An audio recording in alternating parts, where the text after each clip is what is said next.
Halo teman-teman, setelah kemarin kita belajar mengenai EPS dan juga teman-temannya, mulai dari preferred dividend, sekuritas konversi, dan lain sebagainya, sekarang kita masuk ke topik yang baru lagi, yaitu adalah investment. Nah, di investment ini kita ngomongin mengenai investasi dari perusahaan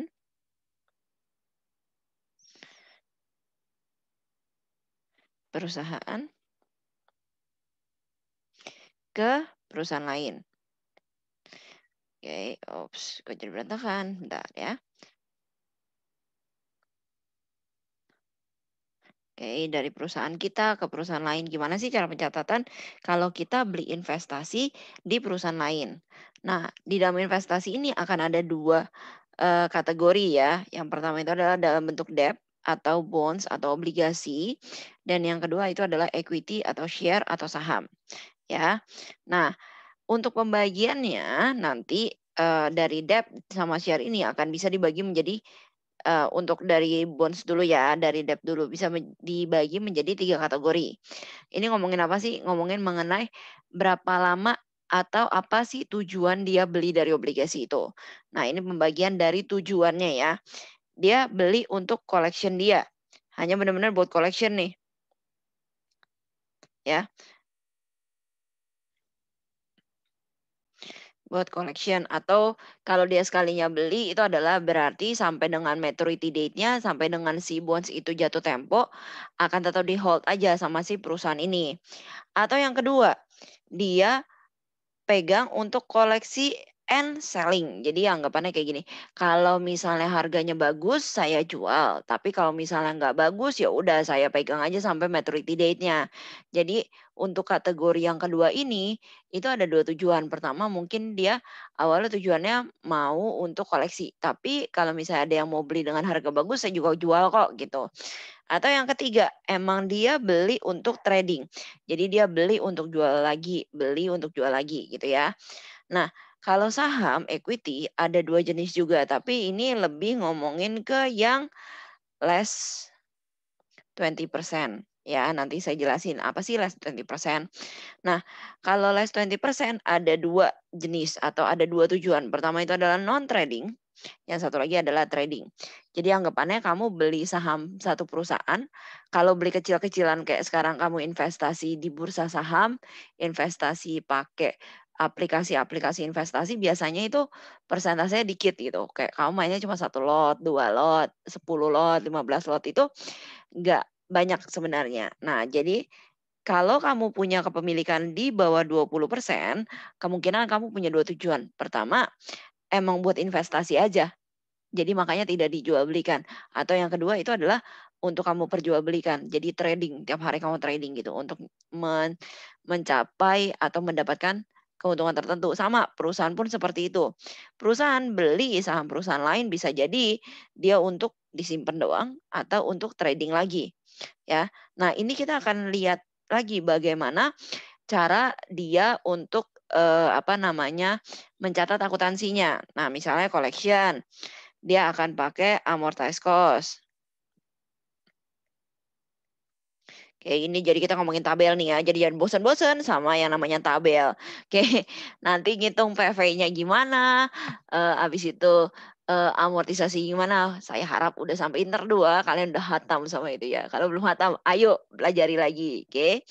Nah, terus held for collection and selling ini dia pakai fair value, trading dia juga pakai fair value, non-trading, dia sama pakai fair value, ini juga pakai fair value. Ya, jadi untuk yang lain itu akan pakai fair value kecuali amortized cost dan kecuali equity yang di atas 20%. Oke. Nah, ini adalah yang pertama. Ya, ingat ya fair value, fair value, fair value, fair value. Berarti nanti mulai dari held for collection and selling, trading, non-trading, trading lagi, baik yang di debt maupun yang di equity, nanti kamu akan ada jurnal penyesuaian nilai wajar. Oke. Nah, jadi nanti kita pelajarin bareng-bareng. Tenang aja, tenang, oke? Nggak akan susah kok. Yang penting niat untuk belajar, ya. Oke, kita lanjut. Nah, untuk equity investment based on ownership yang tadi saya bilang less than 20%, ada tiga sebenarnya kategorinya. Less than 20%, 20 until 50, more than 50%. Dan cara untuk, apa ya istilahnya, mencatat akuntansinya itu pun beda, oke. Kalau misalnya less than 20% yang ini nih, tadi kategorinya ada yang trading, ada yang non-trading, oke. Kalau 20% nanti 50 ini udah pasti non-trading sih. Kenapa non-trading? Kayaknya nggak ada ya orang yang sengaja beli perusahaan dengan sekian banyak sampai 20% kepemilikan, terus tiba-tiba mau dijual gitu. Yakin deh harganya anjlok itu pasti tuh saham perusahaan itu. Kayak kamu mempermainkan dia kayak roller coaster gitu, kamu beli banyak-banyak karena kamu anak sultan gitu ya. Kamu beli banyak-banyak, habis itu nanti setelah, "Ah kayak gue bosen deh," jual gitu langsung harganya syung, kayak roller coaster. Terus nanti kamu mau beli lagi, beli deh, beli lagi 20% langsung harganya roket, tiba-tiba kamu jual lagi. Itu udah perusahaannya kayak ngerasa kamu tuh udah kayak, ya anak sultan mau ngapain perusahaan ini terserah kamu gitu. Tapi biasanya pasti jarang kalau misalnya udah sampai 20 sampai 50% pasti dimasuk kategorinya non-trading ya.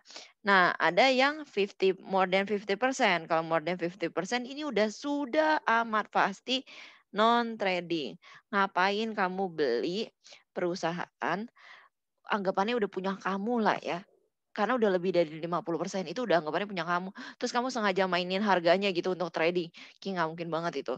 Ya, jadi kalau misalnya less than 20% masih bisa dibilang trading, masih bisa dibilang non trading. Tapi untuk 20 sampai 50% atau bahkan sampai 100% itu pasti non trading, ya. Nah, kalau less than 20% metodenya dia pakai fair value method. Kalau 20 sampai 50 dia pakai equity method dan yang terakhir adalah pakai consolidation. Nah, consolidation ini nanti dibelajarnya di AKL ya. Saya eh, tidak akan menjelaskan terlalu panjang di sini. Bahkan saya tidak akan menjelaskan tepatnya ya. Jadi yang 50% itu nanti kamu belajar di AKL, akuntansi keuangan lanjutan ya. Nanti mungkin bisa saya update videonya terkait dengan consolidation itu, tapi itu topik yang berbeda pastinya. Oke, nah sekarang kita lanjut. Nah ini yang tadi saya jelaskan, dia have for collection, dia pasti pakai amortized cost. Kalau misalnya trading, have for collection and selling, pakai fair value. Equity, dia pakai fair value.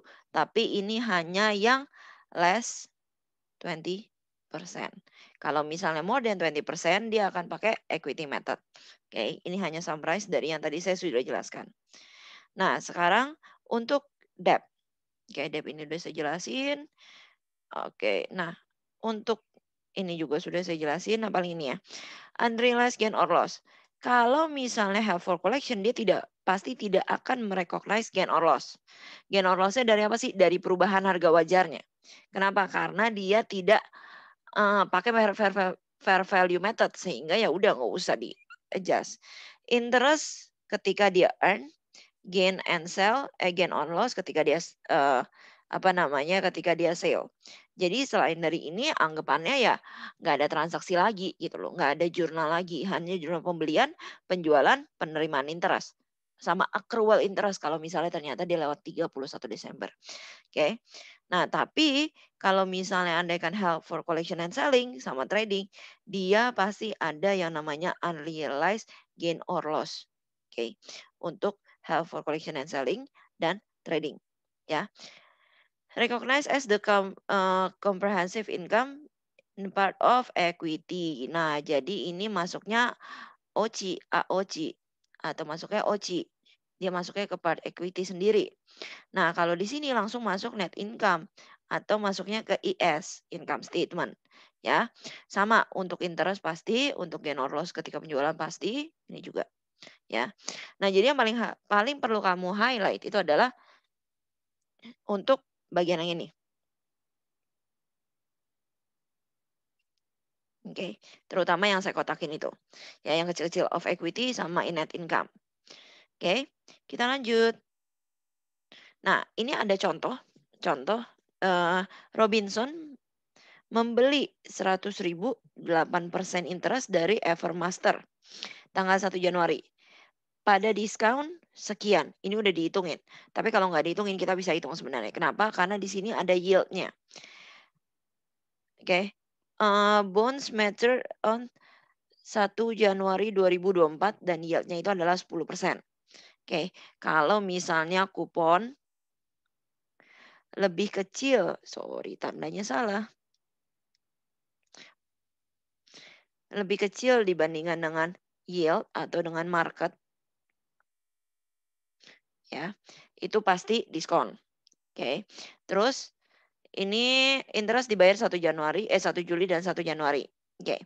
Nah, sekarang saya pindah ke Excel aja ya supaya lebih enak gitu ya. Kalian bisa ngikutinnya lebih asik. Oke, ini adalah beberapa data yang saya pindahin dari PPT sebelumnya ya. Nah, di sini kita bakal ngitung nih, bakal ngitung untuk nilai dari PV Bonds-nya, terus juga bakal bikin tabelnya dan juga jurnal-jurnal yang terkait. Oke, sekarang kita masih di held for collection and selling. Yang pertama, dia punya par 100.000, dia beli pada tanggal 1 Januari 2019, maturity-nya adalah tanggal 1 Januari 2024, kuponnya adalah 8% dan yield-nya adalah 10%. Ingat bahwa satu kali pembayaran, interest payment per annualnya itu adalah 2 kali. Oke, 2 kali. Jadi kalau misalnya interest payment, interest per payment, ya jadi berapa sih interest yang bakal diituin? Bakal dibayar setiap kalinya tanggal 1 Juli dan 1 Januari itu adalah 100.000 dikali sama 8%. Bentar. Dikali sama 8% dikali kupon, tapi ingat bahwa 8% itu adalah 1 tahun. Sehingga kalau mau dikali berarti harus dibagi 2. Karena dia satu kali pembayaran itu adalah hanya 4%. Jadi 4.000 doang ya. Nah, terus kita bakal ngitung, oh ya ini par ini prinsipalnya ya.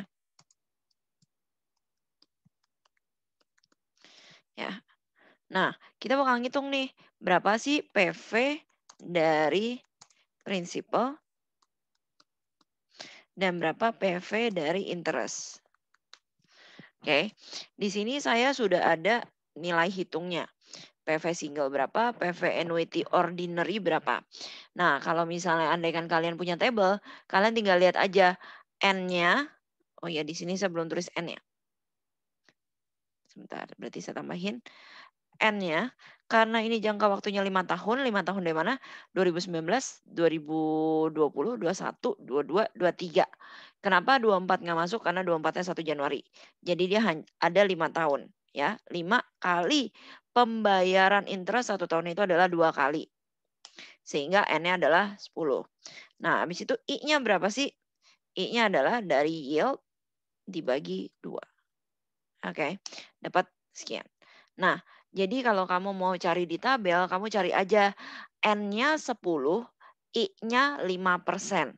Ya, ini kita bikin percentage. N-nya 10, I-nya 5%. Kalau di sini saya pakai hitung-hitungan. Yang 1/1 plus I pangkat N. Terus itu yang ininya adalah 1 minus bla bla bla. Oke, nanti kamu kalau misalnya mengenai rumus ini silahkan kamu cari sendiri untuk hitung-hitungannya ya. Nah, jadi nanti mungkin, kalian dapat soal latihan atau dapat soal ujian itu mungkin ada nilai PV-nya, tapi mungkin juga tidak ada nilai PV-nya. Oke. Nah, sekarang kita hitung nih, berapa sih nilai bonds-nya saat kita tulis, oke, carrying amount-nya. Sebenarnya di situ udah ada, tapi kita mau coba menghitung secara manual. Andaikan nanti tiba-tiba soalnya tidak memberikan nilai dari PV-nya. Oke, atau nilai dari bonds ketika, kita harus mencatat di pembelian. Oke. Nah, 100.000 prinsipalnya kita kali dengan PV single.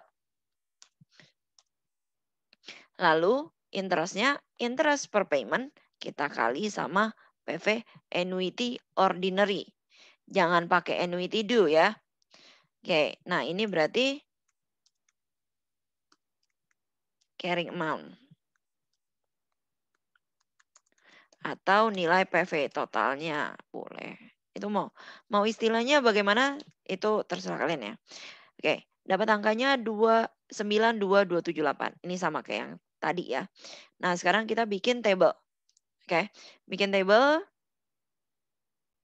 Oke, ini adalah untuk tabelnya. Nah, nanti kolomnya itu ada date, cash payment, interest expense, amortized cost, carrying amount. ya.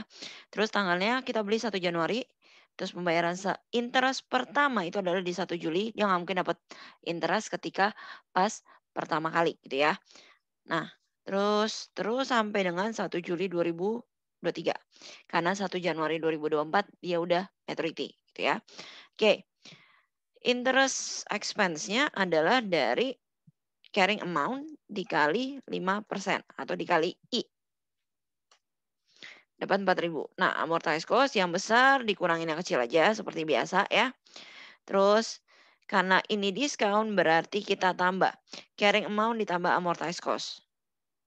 Oke. Nah, ini cash payment-nya pasti akan selalu sama untuk setiap periode. Interest payment-nya sama karena ini udah kita bikin rumus ya. Selalu dikali sama 5%, amortized cost juga sama. Oke, dan ini. Ya, oke. Coba kita lihat kenapa dia benar-benar nggak, apa namanya, nggak 100.000 ya, sebentar. Ups, maaf, ternyata setelah saya, hitung lagi total row di sini ternyata bukan 10 tapi 9 doang. Padahal kita mau semuanya total 10. Berarti di 1 Januari sebelum maturity dia juga bayar interest-nya ya, sorry. Nah, ini tinggal kita turunin, harusnya hasilnya udah benar.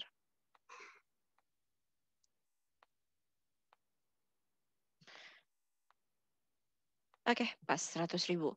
Nah, kalau kayak gini udah benar nih, berarti kita udah bisa loncat ke jurnal ya. Jurnal pembelian. Oke, jurnal pembelian pasti kita akan keluarin cash. Sorry, kita akan dapat yang namanya debt investment. Nggak dicatat sebagai bonds ya, dicatatnya sebagai debt investment. Kenapa? Ini bukan hutangnya kita. Kalau kita catat sebagai bonds, berarti nanti jadi hutang kita. Oke, dan kita pasti akan ngeluarin cash. Nah, asumsinya sekarang cash yang kita keluarkan adalah sebesar CA. Ya, oke. Karena mau dibilang dibeli pada harga diskon. Oke. Nah, terus penerimaan pembayaran interest pertama.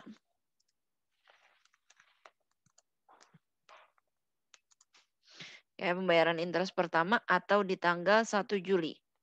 Yes, Juli 2019.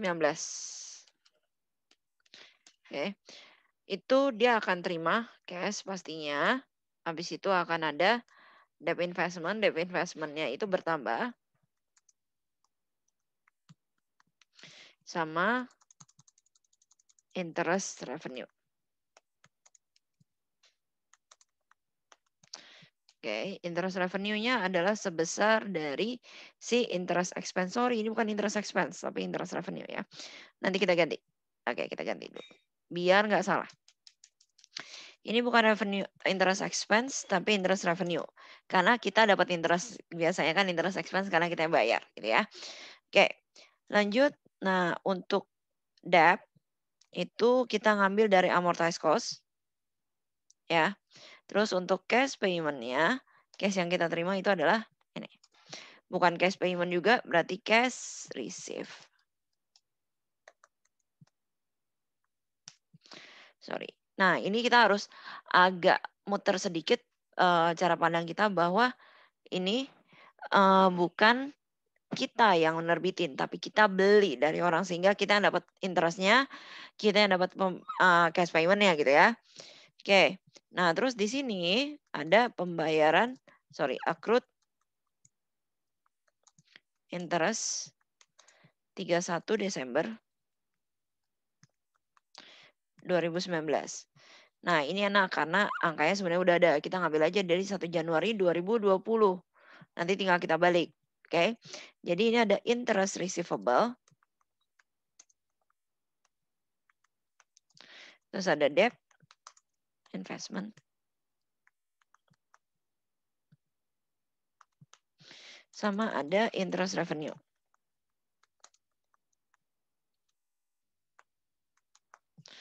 Oke. Ini adalah sebesar 4.000. Ini ngambil dari 1 Januari punya ya. Terus ininya adalah 6.645 dan interest revenue-nya 4.645. Oke. 1 Januari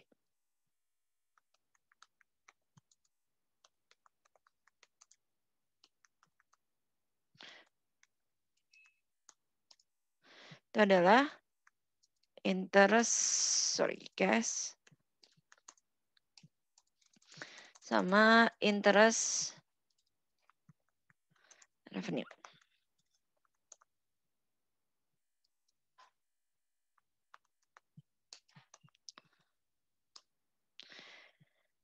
Itu adalah sebesar 4.000.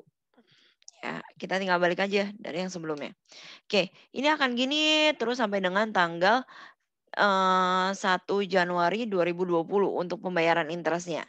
Nah, terus kita lanjutin di 1 Januari penebusan ya. Berarti apa ya istilahnya ya? Bukan penebusan,